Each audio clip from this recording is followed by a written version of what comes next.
Assalamualaikum warahmatullahi wabarakatuh. Kami dari kelompok 1 akan mempresentasikan tentang komponen utama sistem komputer. Ini untuk anggota kami. Yang pertama yaitu input. Input adalah cara komputer menerima data dari pengguna atau lingkungan yang berfungsi untuk mengubah data mentah menjadi sinyal digital yang bisa diproses. Yang pertama yaitu cara kerja. Komponen ini menangkap data dari dunia luar dan mengubahnya menjadi sinyal listrik digital yang bisa dibaca komputer. Prosesnya dimulai saat kamu berinteraksi, lalu data dikirim ke motherboard via kabel atau wireless, siap diproses lebih lanjut. Poin kedua yaitu kelebihan dari input. Responsif dan user-friendly, memungkinkan interaksi alami, mudah di-upgrade, mendukung multitasking, dan biaya relatif murah. Untuk poin yang kekurangan yaitu rentan kesalahan manusia, terbatas pada jenis data, dan beberapa butuh kalibrasi seperti joystick yang aus seiring waktu. Proses adalah otak komputer yang menjalankan perhitungan dan instruksi. Cara kerjanya, otak ini merujuk pada CPU yang menerima instruksi dari software. Prosesnya adalah fetch, decode, execute, dan store. Semua ini menggunakan clock speed untuk kecepatan dan bisa multicore untuk tugas paralel.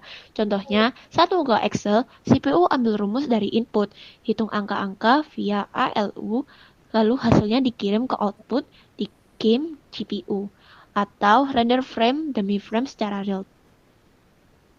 Kelebihan dari proses sangat cepat dan efisien untuk tugas kompleks seperti AI atau gaming berkat multicore dan clock speed tinggi. Hemat energi di model modern, scalable, bisa overclock untuk performa ekstra.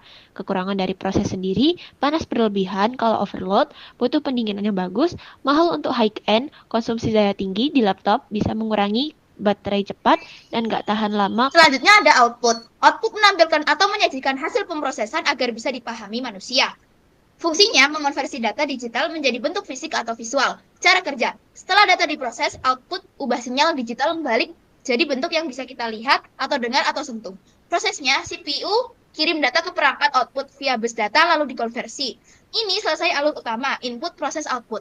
Contoh, monitor terima data pixel dari CPU, backlight menyalakan LED, tampilkan gambar.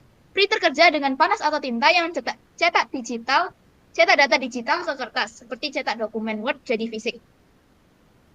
Untuk kelebihannya, yaitu memberi feedback langsung dan imersif, fleksibel untuk berbagai media, mudah terintegrasi dengan software, seperti VR headset untuk pengalaman realistik. Kekurangannya, konsumsi daya besar, kualitas bervariasi, rentan rusak fisik, dan output lambat untuk tugas berat, seperti printing dokumen panjang. Dan selanjutnya adalah storage, menyimpan data sementara atau permanen agar bisa diakses kapan saja. Cara kerjanya yakni storage simpan data untuk akses cepat atau jangka panjang.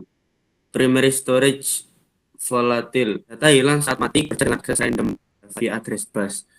Secondary non volatile, simpan permanen HDD pakai piringan magnetik yang dibaca head berputar. SSD pakai flash memori tanpa bagian kecepatan. Data bisa di backup atau dihapus. Contohnya saat edit video di RAM. Data sementara disimpan untuk akses instan oleh CPU. SSD simpan file foto permanen.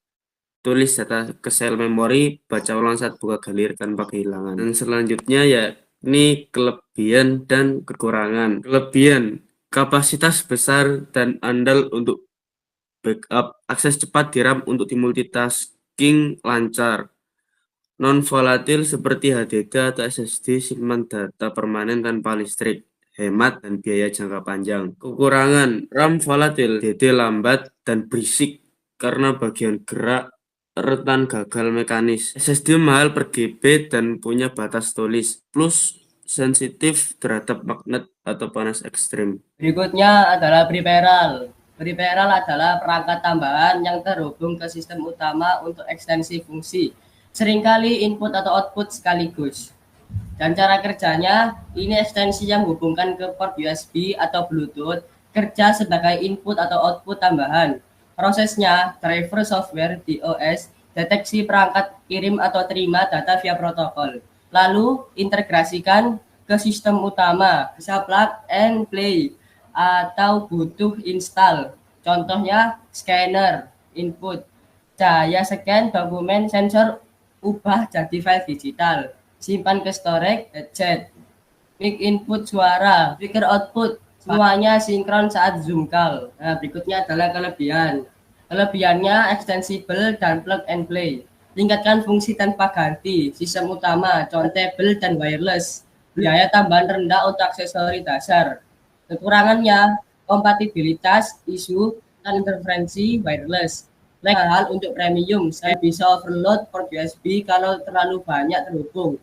Keamanannya rendah kalau gak aman seperti flash drive bawa virus. Kesimpulannya adalah kelima komponen ini saling terkait input, proses, output. Dengan storage dan peripheral dukung efisiensi. Tanpa satupun komputer gak bisa kerja optimal. Secara keseluruhan, alur lengkap. Input kirim data ke proses yang pakai storage untuk instruksi, hasil ke output, dan peripheral bantu tambah fungsi. Sekian dari kelompok kami. Maaf jika ada salah kata dan perbuatan. Wassalamualaikum warahmatullahi Assalamualaikum wabarakatuh. warahmatullahi wabarakatuh.